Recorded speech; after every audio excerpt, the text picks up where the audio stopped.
MRecktv. You, the streets don't love you. Not at all. By now, homie, you shoulda knew that. Word. Ain't no Nino Browns in this town. You a new jack. Peace, world. It's M.Reck for MRecktv. I got a special guest in the building with me. We back. We back in the building, What's goddammit. happening, my brother? Me and Reck. It's good to see you, Reck. You know what I mean? We here. Happy holidays to everybody. Happy New Year and all that good stuff. No doubt. It's great seeing you, my brother. I'm glad we here, man. Got a lot of stuff to talk about. A lot of effery was going on in the past couple of months. Since the last time I talked to y'all. We're going to address all that, though. Got you.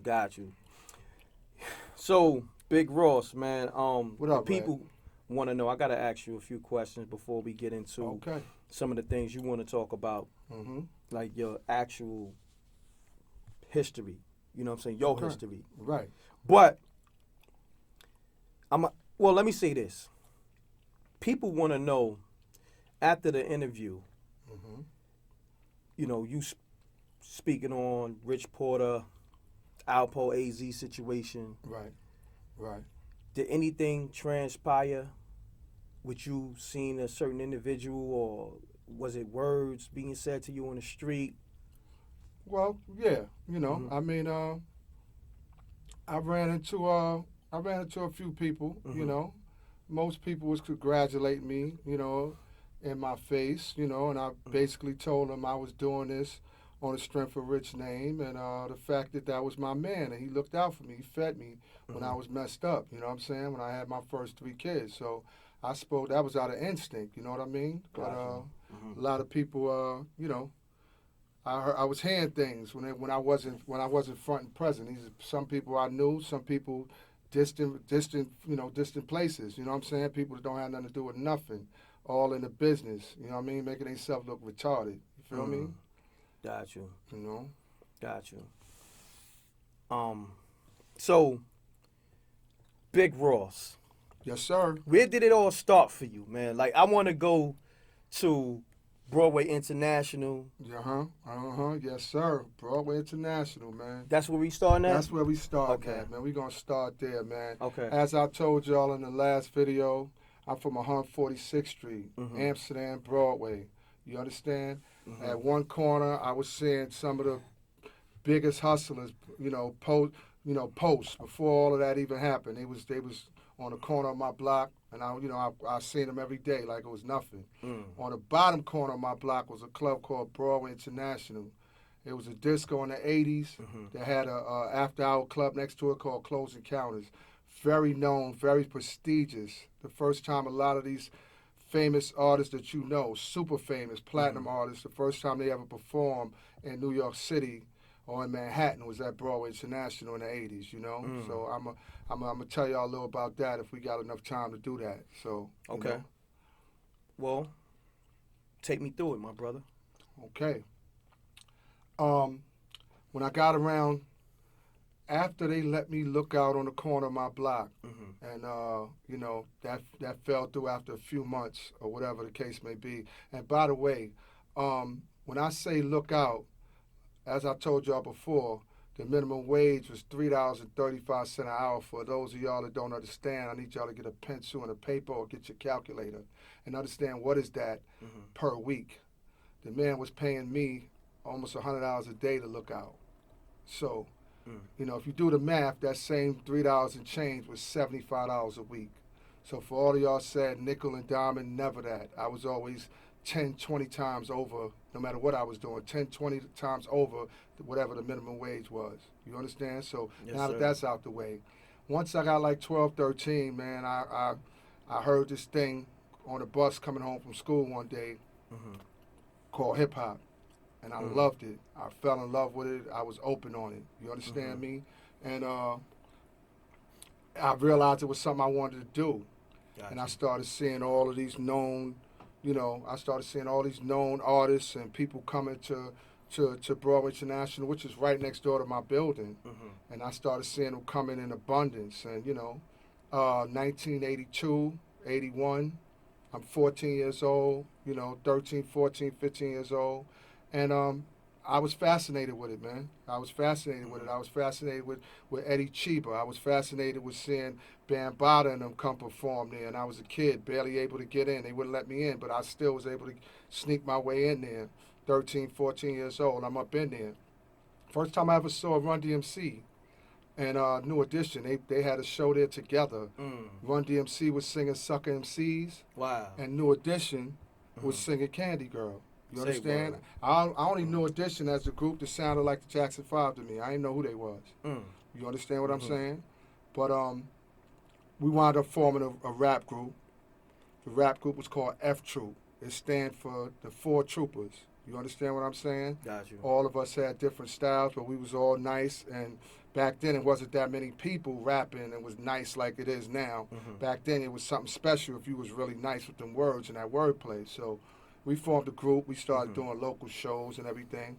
We wound up getting into something in this contest that Broadway International was owned, by the way, by a family member of Sylvia Robinson from Sugar Hill Records. I think it was her son Leon or whatever the case may be, but they had a lot to do with the ownership. They was having like a contest, not a battle, but a contest, meaning that people didn't go at each other. It was just the best act win.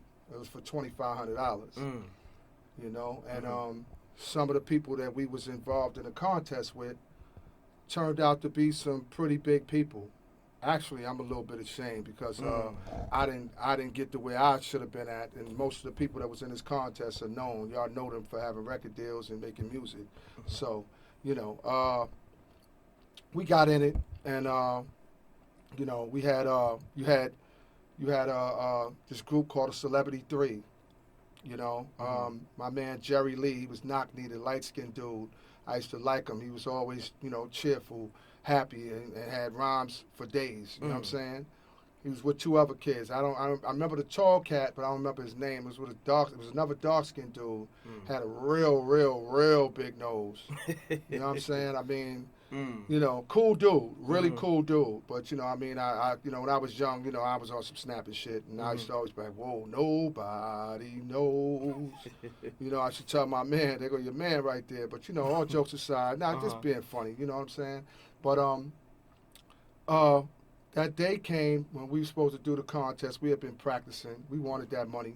Like, you know, back then that was a whole lot of money. $2,500 was a lot of money back then. So for 14, 15-year-olds, and we get there. I don't know if y'all remember Omar Chandler. Omar Chandler was a dude that sung on Raw Bass Joint. Remember that song, Joy and Pain, yes, sir. Classic. Sunshine and Rain. Classic record. Him, You right. sing it like you sung the hook. Hey, listen, that was that was a dude. That was that work that right was there. that work right there. Yeah. And later on, this dude played a lot in trying to help our careers. That's why I mentioned him. But he was the one that got us in the contest. You know, so we in the contest, F Troop. This group called Celebrity 3 was in the contest. I'll tell you who was involved in that group in a minute. And Dana Dane before Cinderfella, Just Ice before LaToya. You understand? And a dude named Jazzo that was from Brooklyn.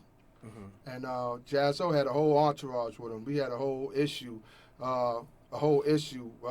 pertaining to them. I'm gonna tell you about that a little bit later. But that was the very first time I ever met a Brooklyn guy. Oh yeah? Yeah. Wow. I never met nobody from Brooklyn before then. And the funniest thing about it is that it shows you how different our cultures was back then, because the same way that we stuck out like a sore thumb, if we came to Brooklyn, they stuck out like sore thumbs to us, because they had the lines in their head, or, you know, they had mad, like, parts in their head. They had the gold fronts, they had the Gumbies, and they kept the knapsack, the polo knapsacks on. And, you know, it was like their uniform, you know what I'm saying? So we knew them. And we knew what was they wears like? What was they wearing? They used to have the polo on. They used to have the gabardines on. You know, like I said, the fronts. They kept a lot of parts in their hair. You know what I'm saying? They had the Gumby fades. We had the curly fades. And, you know, like whatever. They had the Gumby. They liked the Gumbies back then. You had the S curls back then? We had the I ain't had the S curls, but I had the curls. You a funny dude. No doubt. But you know, we always trying to you know do that smooth look or whatever the case may be back then. So. Anyway, So, I'm nervous as shit, man. I'm trying to, I want this money and we practicing it. So, when you got a lot of people in a group, it's hard to get everybody on the same page all the time, you know? So we in the bathroom practicing.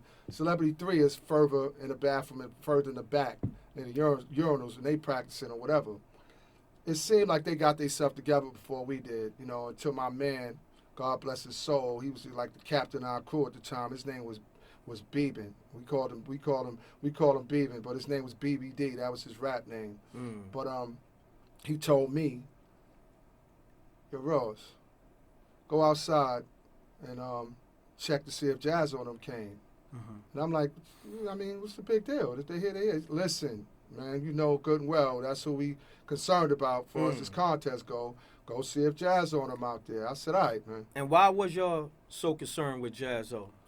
Because to be honest with you, at the time, we had heard everybody was in the contest, and Jazzo was the one that we felt the threat by. Jazzo was lyrically? Lyrically, yeah. He was that nice. He was that nice back then. Who else was in the contest that you can? The dude that made LaToya, big dude named Just Ice. Yeah, Just Ice. He you might seen him featured in the Wu-Tang stories. They spoke about him a little bit. I think that's how RZA got knowledge of self through Just Ice. But he was in it. Dana Dane from Fort Greene Projects. He was in it. Yeah, he was in it. He hadn't had a song out yet. Wow. You know what I'm saying? This is before that. Nobody had. So all y'all was in this competition. We was all in this competition at the same time. Eddie Chiba, Howie D was the DJs. Damn. You understand what I'm saying? Omar Chandler was at the door, the one that told you sung for Raw Bass. You know what I'm saying? So I went out. When he told me to go out, he meant come out the bathroom. So when I came out, mad women flooding the place and started to get packed. Known club, you know what I'm saying? Very known. So I look, and I see one of the dudes that's with him, light-skinned, big lip dude. Got a Gumby, you know what I'm saying? I recognize him from times they did their little performance on stage before. But I never heard him rap. I just knew that was Jazzo Man. So I came back in the bathroom. I told my man Beav, I said, yo, yeah, they here. He said, you saw Jazzo? I said, no, I saw his man. He said, what man you talking about? I said, the big lip light skin dude with the Gumby. They here. So we said, okay, so we practice our shit a little harder. I think I got an idea who that is, but go ahead. I ain't gonna let you know who it is just yet. Okay. I'll tell you later on. Okay. But so anyway, so now while we practicing, we frustrated a little bit because our last routine we couldn't quite get it right. Meanwhile, my man Jerry Lee with Celebrity 3, they came over and kind of asked us, was it all right if they, just chilled and heard us a little bit. I was kind of edgy about it. My man said, whatever, it's all good. They can't stop what we doing anyway, so you might as well let them hear us, no big deal.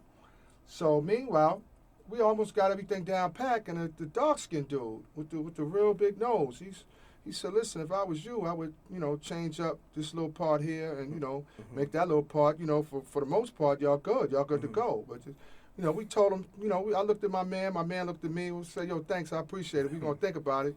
When he left, my man looked at me, we both started laughing like, nigga, we about to tear y'all niggas up. We don't even care. You know what I'm saying? About what you talking about, big nose nigga. You know what I'm saying? Anyway, it was all in fun back then. But, back then, that's how we thought. You know what I'm saying? So, I ain't going to lie, man. Everybody did their thing on that stage that night, man. It was packed. There was so many people. I would say, I party promote now, so I could look at a room and kind of give you a rough estimate of how many people's in there. If I had to go back and think back then, I would say it might have been 1,500 people, at least. Somewhere between 1,500 and 2,000 people. It was packed, right? Yeah, like that. So, yeah, I had never been on stage before, whatever. I think we did pretty good. We did our routine, did everything.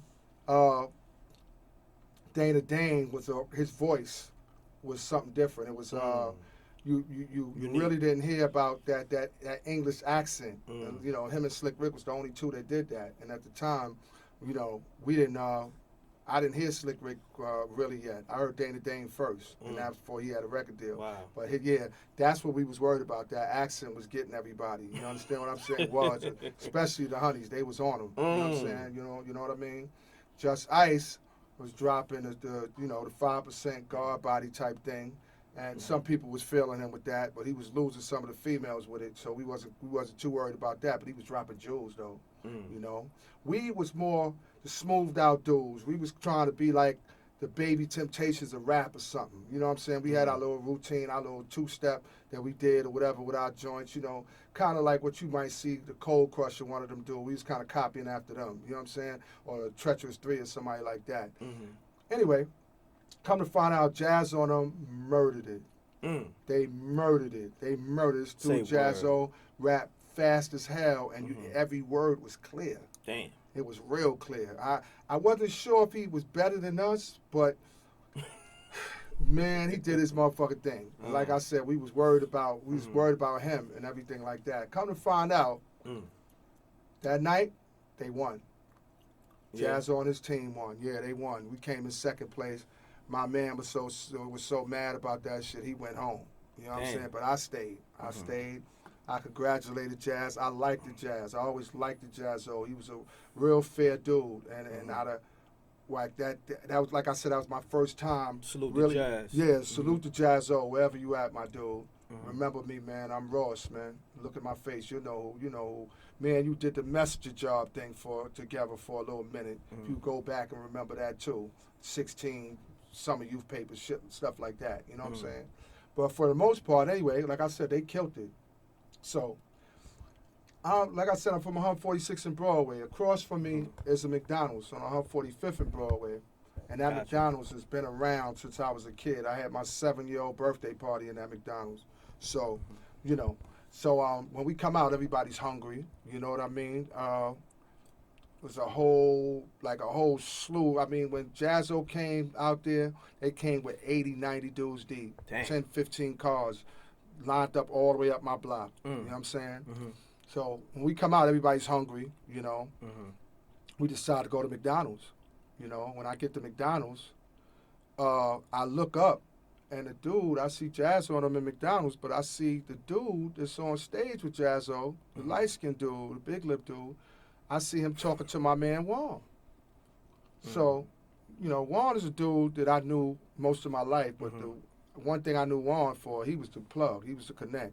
If you seen Juan, and by the way, y'all, this is 35 years ago. Statute of limitations is dead. For all you suckers that want to try to catch some nonsense, statute of limitations is dead 35 years ago. Whole lot. Anyway, he was the plug. When I say he was the plug, I mean, you see this man got all the Perico in the world. But yayo, he had it all. Damn. He was that dude, period. You know what I'm saying? So I seen him talking to Jazzo man, light-skinned dude. So I told my man, I said, the Brooklyn dudes, they up here, you know, I know they won and all that, but they up here comfortable.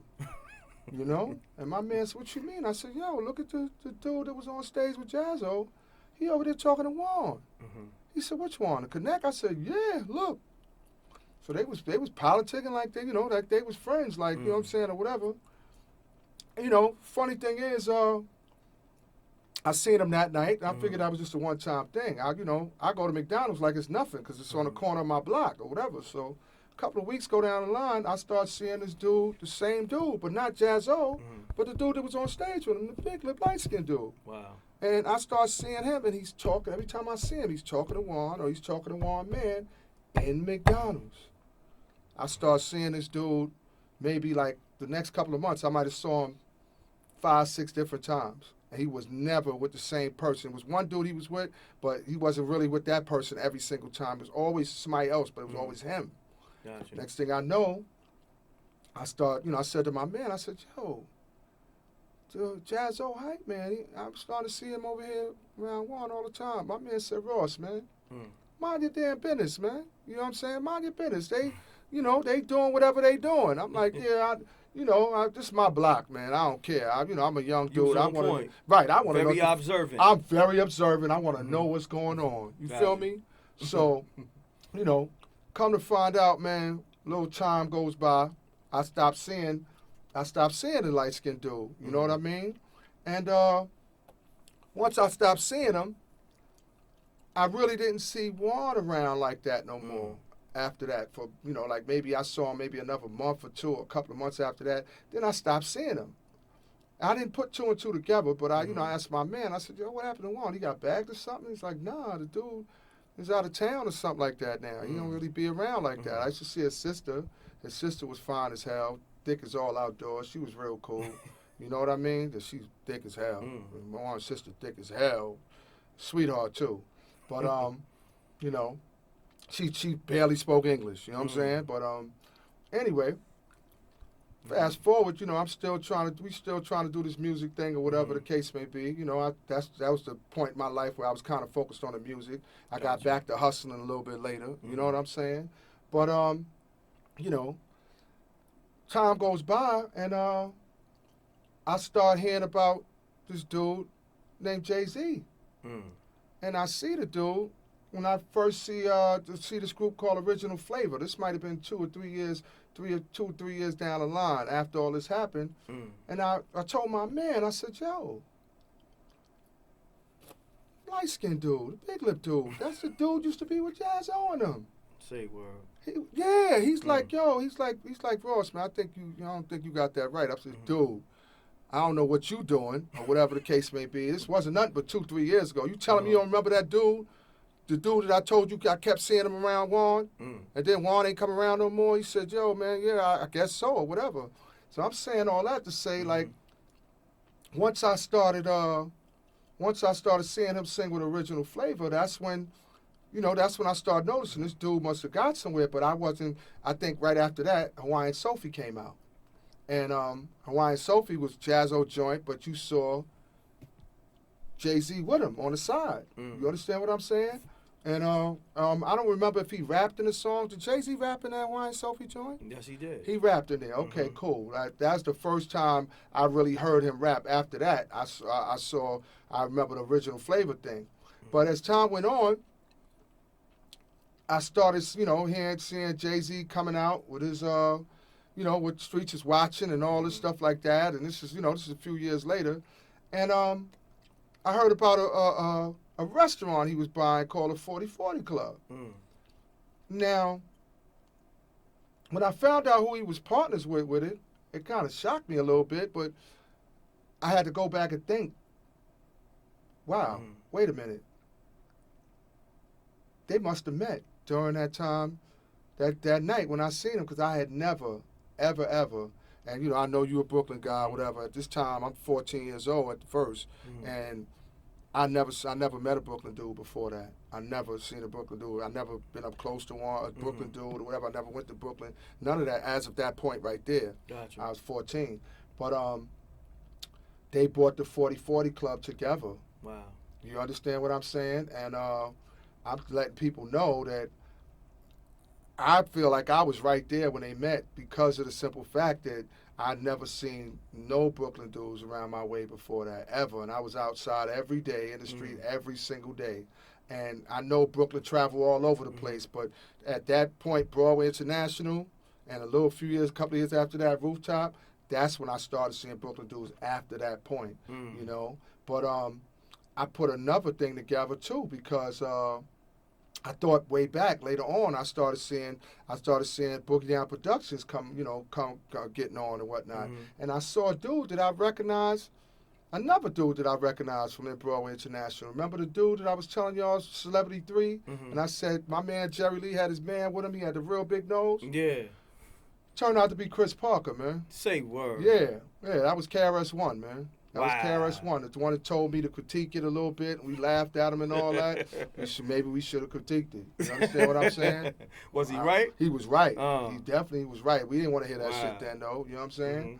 But we came in second place that night, though. They came in third. Oh, okay. Anyway, I'm just putting that out there. Mm. You know what I'm saying? So, so to make a long story short, once I started hearing Jay-Z talk about how he used to cop in Harlem, all of my Dominicanos right up there on Broadway, take me back to that McDonald's. It made me think. And I told my man, I said, yo, he talking about when he came up here that night for that contest. My man said, how you know? I said, I ain't never seen him before. And if you look at the video, you know what I'm saying? If you look at the video, look above him. We might have a still shot of that. You see him sitting right there on 45th and Broadway with the the location right there, and he's pointing to McDonald's, saying this is where it started at. That's my block. That's 145th and Broadway. So I just want to give people a little insight on how them two most likely met. You know, if I had to bet on it, if I had to bet my last dollar, they met that night of that contest right there. You understand what I'm saying? It's funny how people meet up and you meet people and you never know where things are going to go and how people's lives change and all that. Just want to give y'all a little insight, man. The man is a billionaire now. Shout outs to him. He made so it when out you the say hood. Juan, that's OG Juan. OG his partner. Juan. That's his partner with Rock Nation. That's his partner with the 40/40 clubs and all that. Wow. I'm from 146th and Broadway. Juan is from 148th and Broadway. Period. Now, it was speculations about OG Juan wife. I think her name is Desiree. I heard some things. What you heard? Cause I heard some things that let's get into it. Let's get into it. I heard some things. I heard that you know, read some things. I heard some things that, you know, something happened and the wife, you know, the wife had to cooperate with federal authorities about some things or whatever the case may be. I don't know. It wasn't me, you know. That I'm not saying. I'm just telling you what listen. Confidential informant. From what I seen, this is public knowledge. That's what I was told. That you know, so you know, I mean, they had to cooperate to to make things easier for them. I don't know the situation or who they. So you saw the paperwork, on. or this is what? I did not see the paperwork. What I seen was public information through blogs and stuff like that. And I did not see any legal paperwork on the subject. But this is also the same situation Dame Dash was speaking about. Yes, too. It was. Okay. Yes, it was. I heard Dame Dash talking about it, and according to Dame, that's one of the reasons why he couldn't really rock with Jay-Z outside of the other shit. Other shit with their business. With their business, yes, sir. But once he heard that, he was like, "Nah, I'm good. That I'm made good things on a little. Yeah, that made things. If a he little rocking bit. with homie and his wife is a federal and all informant, that allegedly, right? You know that's what Dame said. He said that didn't sit well with him. You know, I don't know. I really don't know what Dame's situation is with that, but I know one thing. I know that he that didn't sit too right with him, you know. So yeah, so basically Juan and Jay-Z, they both multi-millionaires now, or whatever the case may be. It just shows you how somebody could come up from the hood and expand and really blow the fuck up, like literally. You understand what I'm saying? So yeah, man. I got a whole bunch of stories like that. I've seen a lot in my 53 years, man. I'll share it with y'all if y'all want to hear it. Oh, yeah, we definitely going to get into those. Today, we ran into, a few different, how can I say, setbacks. Setbacks. Just a few. Minor setbacks. Minor setbacks. Ain't nothing we can't get through. Yeah, we lost a lot do. of time. You know what I mean? We lost some time, but, we still was able to get it in. You know right, what I'm saying? But we're going to give them another in-depth interview with you. You wanted to definitely elaborate on this story. Right, that story there, I had to get that out. And we're going to elaborate on a few haters. You're not getting no shine over here, haters. We're going to let you know cryptically who you are. You won't get a view, a name, mention, nothing. But we're going to let you know what it is. And if you clown ass niggas out of town that's talking all this New York shit, don't know what the fuck you talking about to air you niggas out, man. Bottom line. That's the bottom line. That's it. Be on the lookout for that. Double deuces and bubble gooses. I'm gone. Now, if you got something on your chest, whether you're going through it in your relationship or you just going through it with siblings and homies and maybe your homegirls, you can call me up and hit my line and get it off your chest. 310-598-2974 and leave that voicemail and just get it off your chest. Peace. MRecktv. The streets don't love you. Not at all. By now, homie, you shoulda knew that. Ain't no Nino Browns in this town. You a new jack. It's Crummy Beats, y'all. Peace, world. To promote your music or promote your business by placing an ad on MRecktv, contact MRecktv Promo. mrecktvpromo@gmail.com. Peace. Oh yeah, subscribe to MRecktv, youtube.com/MRecktv. I'm gone.